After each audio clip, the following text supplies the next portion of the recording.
good news for today. Our good news is from 2 Kings chapter 5, verses 13 and 14.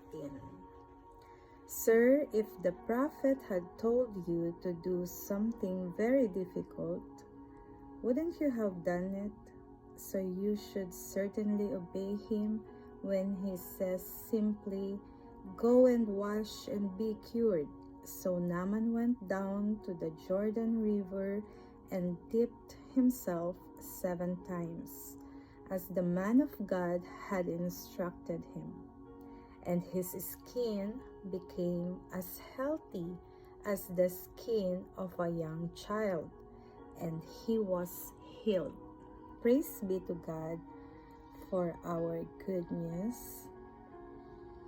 Verse 13.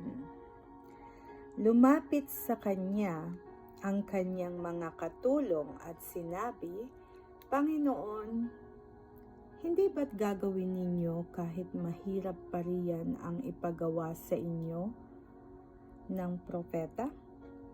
Gaano pa iyang pinaghuhugas lang kayo para luminis?" 14. Kaya nang mapag-isip-isip ito ni Naaman, lumusong siya ng ilog Jordan at lumubog ng 7 ulit.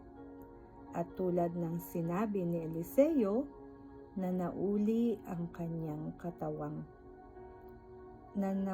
sa dati ang kanyang katawan at kuminis ang kanyang balat tulad ng balat ng sanggol. Hallelujah! Dito sinasabi ng ating mensahe, pinaghuhugas para luminis. Ang talatang ito kasama ng mga iba pa sa Old Testament ay isang propesiya sa Panginoong Hesukristo, ang ipinangakong Mesaya ng Diyos. Hallelujah! Kaya kung titingnan nga natin yung sinabi niya sa verse 14, kaya na mapag-isip-isip ito ni Naaman, lumusong siya ng ilog Jordan at lumubog ng 7 ulit. At tulad ng sinabi ni Eliseo, na nauli sa dati ang kanyang katawan at kuminis ang kanyang balat tulad ng balat ng sanggol. Ang isa sa mga pangunahing katuruan sa New Testament ay ang Panginoong Hesukristo, ang katuparan ng Old Testament.